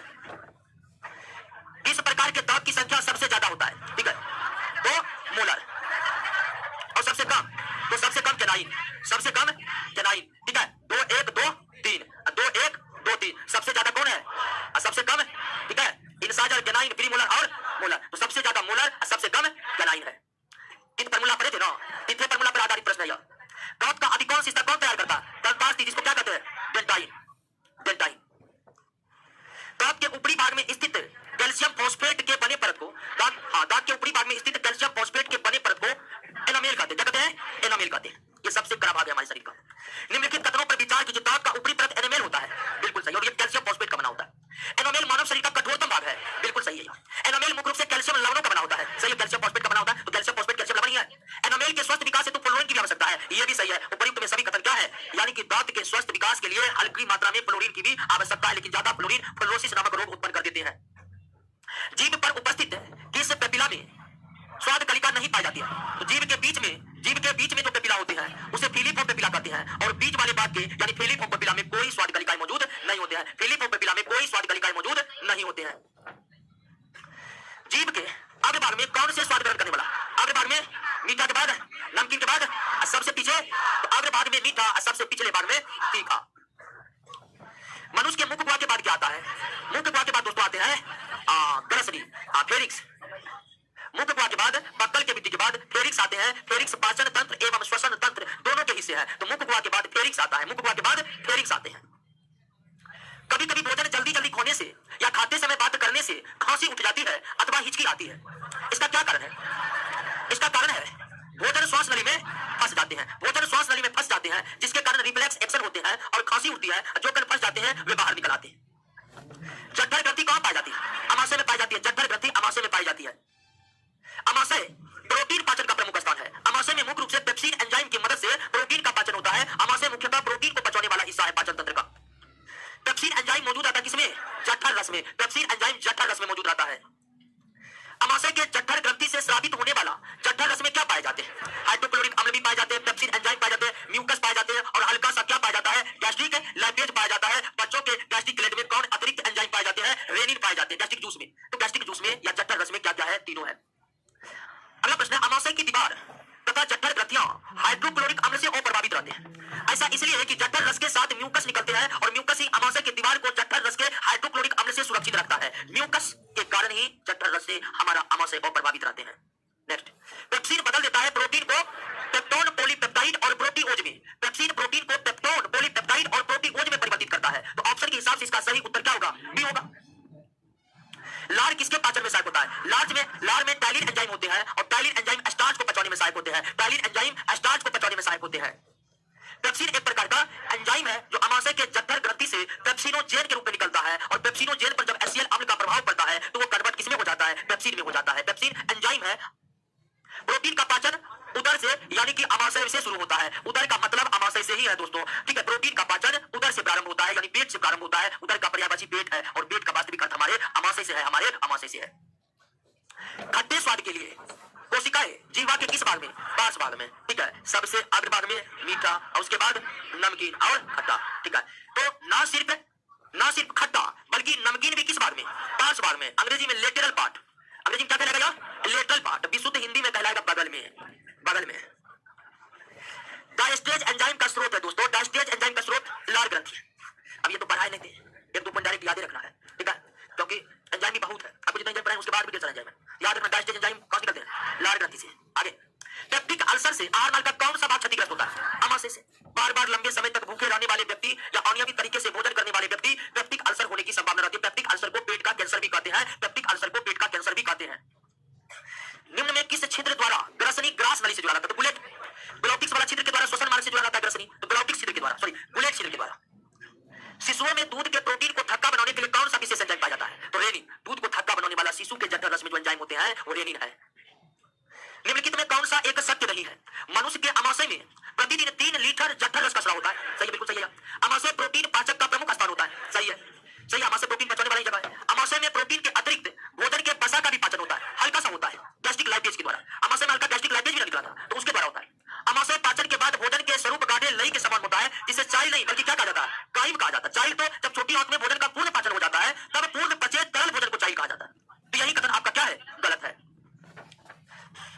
अमाशय खुलता है तो अमाशय छोटी आंत के पहला भाग ग्रानी में खुलता है, जिसको अंग्रेजी में क्या कहते हैं? ड्यूडेनम कहते हैं। ड्यूडेनम में खुलता है। अमाशय छोटी आंत के अग्र भाग, जिसको हिंदी में ग्रानी, अंग्रेजी में ड्यूडेनम कहते हैं, उसमें खुलता है।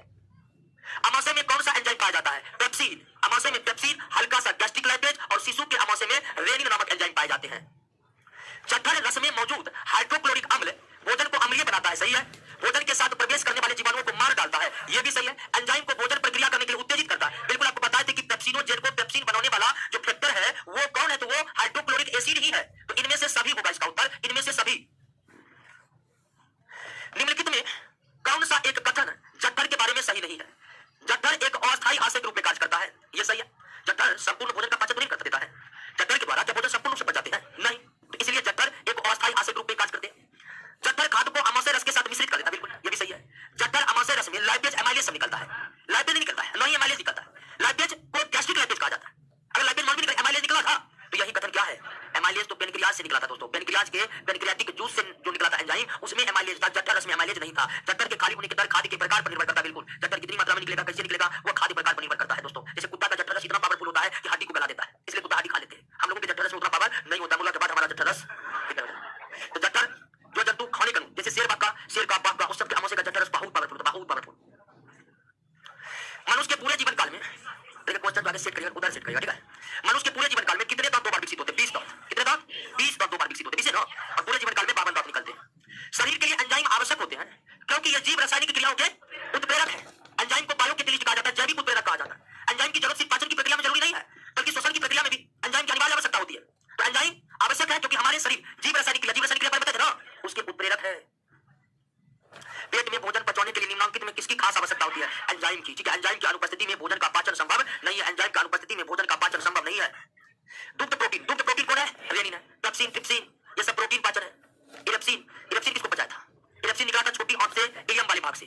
मनुष्य की पाचन नली लगभग कितनी फीट? 32 फीट लंबी होती है और मीटर में 8 से 10 मीटर, ध्यान रखिएगा सेंटीमीटर दे लिया है। तो आहार की लंबाई 8 से 10 मीटर या 32 फीट, 8 से 10 मीटर या 32 फीट। निम्नलिखित में कौन अमाशय ग्रंथि या जठर ग्रंथि का भाग नहीं है? हाँ, पित्तवाहिनी अमाशय के भाग है। नहीं, ये लीवर के भाग है, लीवर से जुड़े हुए हैं, तो अमाशय से इसका कोई मतलब नहीं है। म्यूकस कोशिका, जाइमोजेम, पेरिटल सेल्स को हिंदी में क्या कहते हैं? अम्लजन कोशिका। पेरिटल सेल को 3 प्रकार की कोशिका पता है अमाशय में, उसमें एक पेरिटल था। पेरिटल सेल को अंग्रेजी में अम्लजन कोशिका कहते हैं। निम्नलिखित में कौन एक जठर रस में मौजूद नहीं रहता है? पित्त मौजूद नहीं रहता है। पित्त तो पित्ताशय से निकलते हैं, पित्त जठर रस में मौजूद नहीं रहता। पेप्सिनोजेन, म्यूकस, हाइड्रोक्लोरिक अम्ल, गैस्ट्रिक लाइपेज, बच्चों के में अतिरिक्त रेनिन निकलते हैं।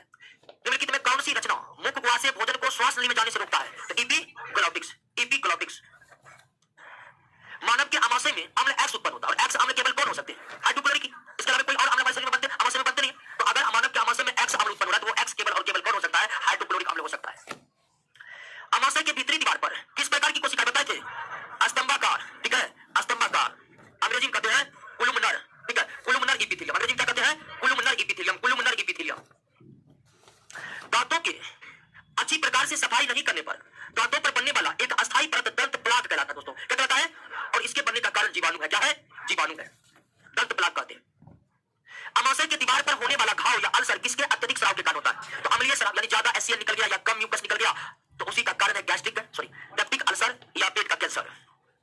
कोशिका के किस भाग में सजीव के सारे गुण मौजूद रहते हैं? तो ये जीव द्रव में, ठीक है, जीव द्रव प्रोटोप्लाज्म। हक्सले नामक साइंटिस्ट ने प्रोटोप्लाज्म को ही जीवन का भौतिक आधार बतलाया है। हक्सले ने कोशिका के जीव द्रव को ही, प्रोटोप्लाज्म को ही जीवन का भौतिक आधार बताया है।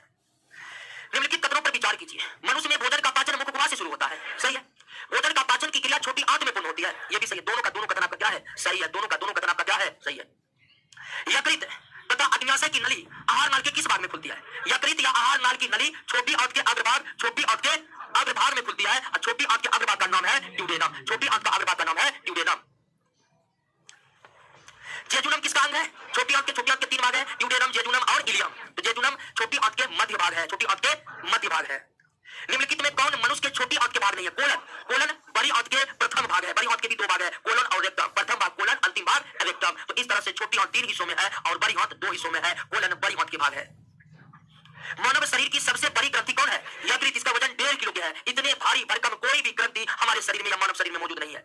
निम्नलिखित कथनों पर विचार कीजिए। यकृत के कोशिकाओं से पित्तरस का स्राव होता है, बिल्कुल सही है। पित्तरस का संचय पित्ताशय में होता है, बिल्कुल ये भी सही है। पित्तरस बनते हैं यकृत में और जमा होते हैं पित्ताशय में, गॉल ब्लैडर में। दोनों का दोनों कथन क्या है? सही है। छोटी आंत में भोजन का पाचन किसके द्वारा होता है? सभी के द्वारा। छोटी आंत के अग्रभाग में पित्तरस के द्वारा, अग्न्याशय रस के द्वारा। और छोटी आंत के इलियम वाले भाग में जो द्रव निकलता है उसे क्या कहा जाता है? सस्कस एंटेरिकस कहा जाता है। छोटी आंत के इलियम वाले भाग में जहां पर भोजन का पूर्ण पाचन होता है, उस इलियम वाले भाग में भी कई एंजाइम निकलते हैं और उसी इलियम वाले भाग से निकले तरल पदार्थ जिसमें कई एंजाइम होते हैं उसे सक्सस एंटेरिकस कहते हैं। तो इन सभी के द्वारा भोजन का पाचन हमारे छोटी आंत में होता है। मनुष्य के आहार नाल की किस भाग की लंबाई सबसे अधिक होती है? छोटी आंत के 8 से 10 मीटर के छोटी आहार नाल में अकेले छोटी आंत की लंबाई 6 मीटर होता है। मानव शरीर के पाचन का अधिकांश भाग किस अंग में संपन्न होता है? छोटी आंत में। लगभग दोस्तों 70% से भी ज्यादा का पाचन, 70% का भी ज्यादा का पाचन छोटी आंत के इलियम वाले भाग में संपन्न होता है। अधिकतम पोषक तत्व रक्त में कहां अवशोषित किए जाते हैं? छोटी आंत के इलियम वाले में। अधिकतम ही नहीं, संपूर्ण भोजन, पाचित भोजन का अवशोषण छोटी आंत में होता है और छोटी आंत के सभी भागों में नहीं, केवल किस भागों में होता है? इलियम वाले भागों में होता है, केवल इलियम वाले भागों में होता है। निम्नलिखित में कौन एक कार्बोहाइड्रेट पाचक एंजाइम है? एमाइलेज लाइपेज वसा पाचक एंजाइम है, न्यूक्लियस न्यूक्लिक एसिड पाचक एंजाइम है, ट्रिप्सिन प्रोटीन पाचक एंजाइम है। एमाइलेज कार्बोहाइड्रेट पाचक एंजाइम है जिसका निष्कासन अग्न्याशय के अग्न्याशी रस में होता है। निम्नलिखित में कौन एक वसा पाचक एंजाइम है? लाइपेज वसा पाचक एंजाइम लाइपेज है जिसका निष्कासन अग्न्याशय से भी होता है और छोटी आंत के इलियम वाले भाग में भी होता है। गैस्ट्रिक लाइपेज की भी उत्पत्ति आमाशय में होती है। निम्नलिखित में कौन एक प्रोटीन पाचक एंजाइम नहीं? अभी तुरंत हम लाइपेज के बारे में पढ़े। लाइपेज कैसे एंजाइम है? वसा पाचक एंजाइम है। लाइपेज कैसे एंजाइम है? वसा पाचक एंजाइम है। ग्लिसरॉल कैप्सूल अग्न्याशय में पाए जाते हैं। कहां पाए जाते हैं? अग्न्याशय में, पेनक्रियाज में। तो इसको भी याद रखिए, डाइजेस्ट याद हुआ लार में, लार ग्रंथि से। तो याद रखिएगा ग्लिसरॉल कैप्सूल कहां पाए जाते हैं? पेनक्रियाज में। लोहा पाया जाता है सभी, ठीक है। यकृत, मछली, मांस सभी लोहा के अच्छे स्रोत माने जाते हैं। ब्रूनर्स ग्रंथि पाए जाते हैं। ब्रूनर्स ग्रंथि आमाशय में पाए जाते हैं, नहीं छोटी आंत के ड्यूडेनम वाले भाग में। ब्रूनर्स ग्रंथि कहां पाए जाते हैं? छोटी आंत के ड्यूडेनम यानी छोटी आंत के अग्रभाग जिसको ग्रहणी कहते हैं उसमें ब्रूनर्स ग्रंथि पाई जाती है। तो ग्लिसरॉल कैप्सूल अग्न्याशय में, ब्रूनर्स ग्रंथि छोटी आंत में। ये छोटे छोटे फैक्ट है, आप इसको याद रखिएगा। छोटी आंत के ग्रहणी में वसा का पायसीकरण किसके द्वारा? पित्त रस के द्वारा। वसा का पायसीकरण पित्त रस के द्वारा होता है। पित्त रस का निर्माण यकृत में होते हैं जबकि पित्त रस जमा होते हैं पित्ताशय में। पित्त रस का प्रमुख कार्य क्या है? भोजन की अम्लीयता नष्ट कर उसे क्षारीय बनाना, बिल्कुल। आमाशय से जो अम्लीय भोजन छोटी आंत के अग्रभाग में आते हैं उस अम्लीय भोजन को पित्त रस पहले क्षारीय बनाता है। वसा का पायसीकरण करना, बिल्कुल यही दो मुख्य काम है। वसा को बसीय अम्ल यानी फैटी एसिड तथा ग्लिसरॉल में बदलने का काम लाइपेज एंजाइम का है। किसका है? लाइपेज एंजाइम का है। ये पित्त रस के कार्य नहीं है। पित्त रस में उपस्थित बिलीवर्डिन तथा बिलिरुबिन किसके विखंडन के फलस्वरूप बनते हैं? तो हीमोग्लोबिन। आपको बताया था कि आरबीसी जब 120 दिन के बाद मृत हो जाती है, आरबीसी की कोशिकाएं जब 120 दिन के बाद मृत हो जाती है, उन मृत कोशिका का निपटान पहले यकृत में ही होता है। यकृत उन मृत आरबीसी की कोशिकाओं से लोह को निकालकर पित्त रस में इन दोनों प्रकार के पिगमेंटों को तैयार करता है। निम्नलिखित में किसकी प्रकृति क्षारीय नहीं है? जठर रस। अब जानते हैं जठर रस में HCl हाइड्रोक्लोरिक अम्ल होता है, इसकी प्रकृति क्षारीय नहीं होती है। निम्नलिखित पर विचार कीजिए। उपरोक्त में कौन अग्न्याशी रस में पाए जाते हैं? तो दोस्तों कार्बोक्सी पेप्टाइडेज पाए जाते हैं, लाइपेज भी पाए जाते हैं। माल्टेज, इनवर्टेज तो आप जानते हैं कि छोटी आंत के इलियम वाले भाग में निकलने वाला एंजाइम है। तो अग्न्याशी रस में एक है और दो है। माल्टेज छोटी आंत के इलियम वाले भाग से निकलता है, माल्टेज एंजाइम। इनवर्टेज भी वहीं से निकलता है। कथन 1, मानव शरीर में यकृत वसा के पाचन में महत्वपूर्ण भूमिका निभाता है। बिल्कुल सही है। यकृत वसा के पाचन में महत्वपूर्ण भूमिका इस रूप में निभाता है कि यकृत पित्त रस को तैयार करते हैं। यकृत किसको तैयार करते हैं? पित्त रस को तैयार करते हैं और पित्त रस ही वसा का पायसीकरण करते हैं। और वसा का जब तक पायसीकरण नहीं होगा वसा पचेगा नहीं। तो यकृत निश्चित ही वसा के पाचन में महत्वपूर्ण भूमिका निभाता है। यकृत दो महत्वपूर्ण वसा पाचक एंजाइम उत्पन्न करते हैं। यकृत कोई एंजाइम उत्पन्न कर रहा था? बिल्कुल नहीं। वसा के पाचन में मदद करते हैं लेकिन पित्त रस बनाकर कोई एंजाइम पैदा करके नहीं। यानी कि ए सही है लेकिन आर गलत है। ये सही है लेकिन आर गलत है। पचे हुए भोजन में मौजूद विषैले पदार्थ का कौन सा अंग चूषण करते हैं? कौन? लीवर। कौन सा अंग मानव शरीर में ग्लाइकोजेन के रूप में कार्बोहाइड्रेट को जमा करता है? यकृत गोदाम के रूप में यही कार्य करता है। विटामिन ए कहां जमा रहता है, प्रोटीन कहां जमा रहता है, ग्लाइकोजेन कहां जमा रहता है, सब कुछ यही जमा रहता है दोस्तों। निम्नलिखित में कौन सा मानव अंग शरीर में बनने वाले विषैले को विशीर्ण करने का काम कौन करता है? अमोनिया, यकृत। तो विषैले अमोनिया को यूरिया में बदलने का काम यकृत करता है। और ये काम करना क्यों जरूरी है, इसका चर्चा उत्सर्जन नामक चैप्टर में डिटेल में क्या करेंगे दोस्तों। निम्नलिखित में कौन सा कथन सही है? यूरिया यकृत में उत्पन्न होता है, बिल्कुल यही कथन सही है। यूरिया रक्त में उत्पन्न नहीं होता, यूरिया स्टार्च के पाचन से नहीं बल्कि प्रोटीन के पाचन से उत्पन्न होता है। यूरिया फेफड़ा और वृक्क में उत्पन्न होता है, बिल्कुल नहीं। तो पहला कथन ही सही कि यूरिया यकृत में उत्पन्न होता है। किससे? तो अमोनिया से।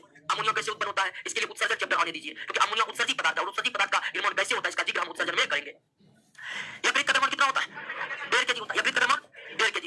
यकृत का कार्य क्या है? तो यकृत का कार्य विषाक्त पदार्थों को विशीर्ण पदार्थों में रूपांतरित करना, सही है। वसा का भंजन कर कोलेस्ट्रॉल का निर्माण करना, सही है। अतिरिक्त ग्लूकोज को ग्लाइकोजेन के रूप में संचित करना, ये सभी कार्य यकृत के। यकृत के जितने भी कार्य आपके नोट्स में हमने एक जगह कर दिए। निम्नलिखित कथनों पर विचार कीजिए। यह मानव शरीर की दूसरी सबसे बड़ी ग्रंथि है। और पहले लाइन से क्लियर हो रहा है किसकी बात की जा रही है, क्योंकि यकृत सबसे बड़ी ग्रंथि है और यकृत के बाद दूसरी सबसे बड़ी ग्रंथि अग्न्याशय ही है। इसका रस एक विशेष प्रकार के कोशिकाओं से स्रावित होता है तथा क्षारीय होता है, बिल्कुल। अग्न्याशय के एसिनल कोशिकाओं से बना हुआ भाग जो है वहीं से क्षारीय तरल पदार्थ स्रावित होते हैं, जिसे पेनक्रियाटिक जूस या अग्न्याशी रस कहते हैं, ये भी सही है। इसके रस को पूर्ण पाचक रस कहते हैं, बिल्कुल सही है। अग्न्याशी रस से जो पेनक्रियाटिक जूस निकलते हैं, उस पेनक्रियाटिक जूस में भोजन के सभी अवयवों का पाचन करने वाला एंजाइम मौजूद रहता है। अन्य किसी भी रस में भोजन के सभी अवयवों का पाचन करने वाला एंजाइम मौजूद नहीं रहते। निम्नलिखित में किसके स्राव को पूर्ण पाचक रस कहा जाता है? अभी तुरंत पढ़े, कौन है? अग्न्याशय। अग्न्याशय को कहा जाता है। संपूर्ण भोजन का पाचन आहार नाल के किस भाग में? छोटी आंत में। छोटी आंत के इलियम वाले भाग में। बचे हुए भोजन का अवशोषण आहार नाल के किस भाग में? छोटी आंत में। छोटी आंत के इलियम वाले भाग में, यानी इलियम वो भाग है छोटी आंत के जहां पाचन के साथ साथ पाचित भोजन का अवशोषण भी होता है। भोजन का पूर्ण पाचन छोटी आंत के इलियम वाले भाग में होता है। निम्नलिखित कथनों पर विचार कीजिए। बचे हुए भोजन का अवशोषण छोटी आंत के इलियम वाले भाग में मौजूद भिलाई द्वारा होता है, बिल्कुल। छोटी आंत के इलियम वाले भाग में उंगली के समान संरचना निकली होती है, उसे ही भिलाई कहते हैं और उसी के द्वारा बचे हुए भोजन का अवशोषण होता है। अवशोषित भोजन भिलाई में मौजूद रक्त कोशिकाओं के रक्त में मिल जाते हैं, बिल्कुल। बचा हुआ भोजन रक्त में आता है। अवशोषित भोजन रक्त संचार के द्वारा शरीर के विभिन्न भागों में वितरित हो जाते हैं, बिल्कुल सही है, लेकिन सबसे पहले लीवर के पास जाता है। बचा हुआ भोजन अवशोषित होने के बाद ब्लड में आते हैं। ब्लड संपूर्ण अवशोषित भोजन को पहले लीवर में ले जाता है। लीवर जांच करता है कि भोजन में कोई विषैले पदार्थ तो नहीं है। विषैले पदार्थ है तो उसे विषहीन कर देता है। फिर भोजन आगे की ओर ब्लड के द्वारा वितरित कर दिए जाते हैं। इसका आंसर होगा डी। सभी कथन सत्य है। वसा का पाचन जिस अंग में पूर्ण होता है वो है, और वसा ही नहीं, भोजन के संपूर्ण अवयवों का पाचन छोटी आंत में ही होता है। चाहे कार्बोहाइड्रेट की संपूर्ण पाचन की बात कीजिए, प्रोटीन के संपूर्ण पाचन की बात कीजिए, वसा के संपूर्ण पाचन की बात कीजिए, भोजन के संपूर्ण भाग का पूर्ण पाचन छोटी आंत के इलियम वाले भाग में ही होता है। पाचन की क्रिया में प्रोटीन निम्नलिखित में किस पदार्थ में बदल जाते हैं? तो प्रोटीन अमीनो अम्ल में बदल जाते हैं। पाचन की क्रिया के उपरांत कार्बोहाइड्रेट ग्लूकोज, फ्रक्टोज और गैलेक्टोज नामक सरल शर्करा बदल जाता है, सही है। अब छोटी आंत में अंतिम रूप से कार्बोहाइड्रेट को ग्लूकोज में बदलते देखे थे, गैलेक्टोज में बदलते देखे थे, फ्रक्टोज में बदलते देखे थे, बिल्कुल सही है। वसा बसीय अम्ल तथा ग्लिसरॉल में परिवर्तित हो जाता है, बिल्कुल ये भी सही है। प्रोटीन अमीनो अम्ल में परिवर्तित हो जाते हैं, सही है। इनमें से सभी क्या है? सही है। निम्नलिखित में कौन सा एक सही नहीं है? बड़ी आंत में कोई एंजाइम का स्राव नहीं होता, बिल्कुल सही है। बड़ी आंत के दो भाग है, कोलेन और रेक्टम। किसी भी भाग में भोजन का पाचन नहीं होता, किसी भाग में कोई एंजाइम नहीं निकलते, सही है। बड़ी आंत में बिना पचे हुए भोजन का अस्थायी रूप से संचित रहता है, बिल्कुल। अपच भोजन जिसका पाचन नहीं होता है वे बड़ी आंत में आ जाते हैं और अस्थायी थोड़ी देर के लिए संचित करते हैं। बड़ी आंत छोटी आंत की तुलना में अधिक लंबी नहीं, अधिक चौड़ी होती है। बड़ी आंत छोटी आंत की तुलना में अधिक चौड़ी होती है, लंबी नहीं। बड़ी आंत में जल तथा खनिज लवणों का अवशोषण होता है, बिल्कुल सही है। और यह अवशोषण बड़ी आंत के कोलन में होता है, रेक्टम में नहीं होता है। सीकम तथा अपेंडिक्स नामक अवशेषीय अंग किस भाग में मौजूद है? बड़ी आंत में मौजूद है और यह अवशेषीय अंग है। निम्नलिखित में कौन सा कथन असत्य है? अमाशय से हाइड्रोक्लोरिक अम्ल का निर्मोचन होता है, बिल्कुल सही। निर्मोचन मतलब निष्कासन होता है, सही है। छोटी आंत के इलियम में भोजन का पाचन तथा अवशोषण होता है, सही है। बड़ी आंत के कोलन में भोजन का अवशोषण हो सकता है परंतु जल का नहीं, यह गलत है। बड़ी आंत के कोलन में जल का अवशोषण हो सकता है, भोजन का नहीं। कोलन में जल का अवशोषण हो सकता है, भोजन का नहीं। यकृत शरीर की सबसे बड़ी ग्रंथि है, बिल्कुल सही है। मनुष्य के मल में सर्वाधिक मात्रा में क्या पाए जाते हैं? जल पाए जाते हैं। सर्वाधिक मात्रा में क्या पाए जाते हैं? जल। अगला, विटामिन के का संश्लेषण करने वाले जीवाणु आहार नाल के कोलन में होते हैं, बड़ी आंत के आहार नाल के कोलन में। एसिडिया कोलाई नाम है बैक्टीरिया। निम्नलिखित में कौन हार्मोन पित्ताशय को पित्त निकालने के लिए उत्तेजित करता है? तो कोलिसिस्टोकाइनिन पित्ताशय को उत्तेजित करता है। हार्मोन याद किया ना। मानव शरीर में क्षुद्रांग को छोटी आंत कहते हैं। 3 संरचनात्मक भागों की लंबाई का कौन सा सही हास्य क्रम है, मतलब घटता क्रम है? तो सबसे बड़ा कौन होता है? इलियम। इलियम से छोटा जेजुनम, सबसे छोटा ड्यूडेनम। यही ना हास्यमान क्रम है। छोटी आंत के या क्षुद्रांग जिसको कहते हैं कि 3 संरचनात्मक भाग है, इलियम, जेजुनम, ड्यूडेनम। और इसका हास्य क्रम क्या? तो हास्य क्रम यही है। अब यहाँ हिंदी नाम देखा तो इलियम को हिंदी में शेषांग कहते हैं, जेजुनम को मध्यांग कहते हैं, ड्यूडेनम को ग्रानी कहते हैं। तो सही हास्य क्रम या घटता क्रम डी है दोस्तों। अंग्रेजी में लिख लीजिए आप। छोटी आंत में भोजन का पूर्ण पाचन होने के बाद भोजन क्या कहलाते हैं? चाइल्ड। अमाशय का भोजन गाय में, छोटी आंत का चाइल्ड। मनुष्य रोटी चबाने पर मीठा क्यों लगता है? तो दोस्तों रोटी में स्टार्च होते हैं। रोटी क्या होते हैं? स्टार्च। और स्टार्च एक स्वादहीन कार्बोहाइड्रेट। स्टार्च क्या है? स्वादहीन कार्बोहाइड्रेट। और चबाते चबाते जब लार के टाइलिन से स्टार्च का पाचन ठीक है, यही कारण है कि रोटी जमाने पर मीठा लगता है। माल्टोज का जिक्र नहीं किया गया, किसका जिक्र किया गया? शक्कर का, जिसका मीनिंग माल्टोज में है। अंग्रेजी मीडियम मतलब अंग्रेजी वाला क्वेश्चन देखिएगा तो उसमें क्लियर कट होगा, यहाँ हिंदी रूपांतरण गलत तरीके से हो गया है। यदि किसी व्यक्ति का पित्ता से निकाल दीजिएगा तो पित्त जमा नहीं होगा, पित्त जमा नहीं होगा तो बसा का पायसीकरण नहीं होगा, और बसा का पायसीकरण नहीं होगा तो बसा नहीं पचेगा, बसा नहीं पचेगा दोस्तों।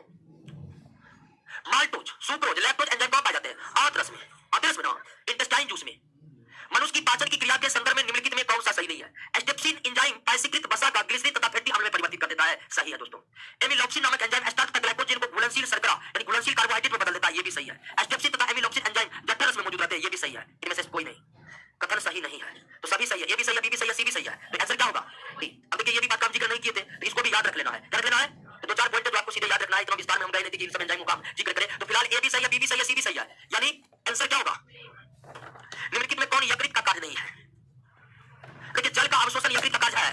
यकृत ग्लूकोज को ग्लाइकोजन में रूपांतरित कर संचित रखते हैं, ये कार्य।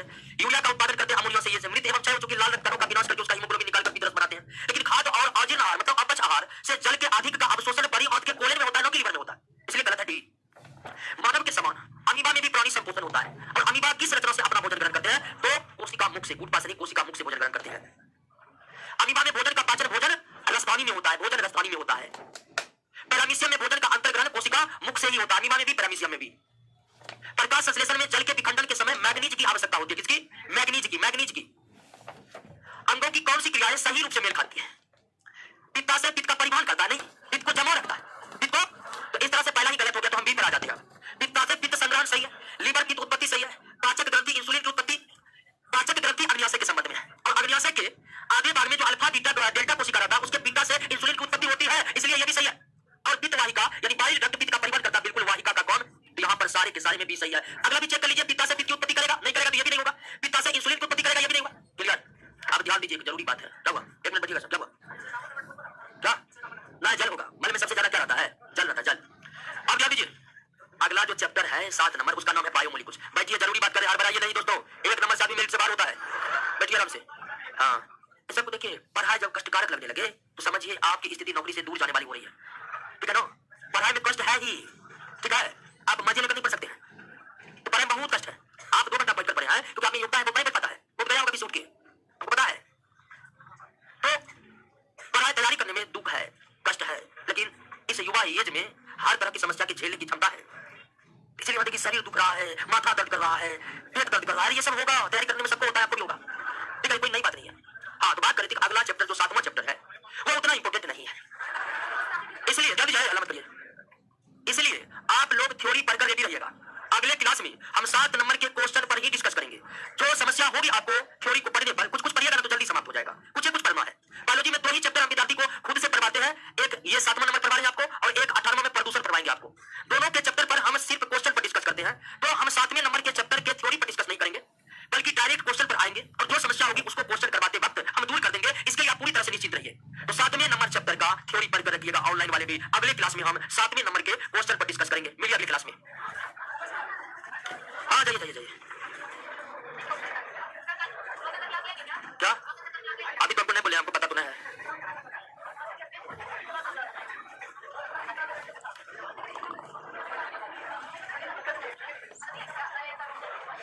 चलिए, सभी ऑनलाइन दोस्तों को जुड़ने के लिए बहुत धन्यवाद। मिलते हैं।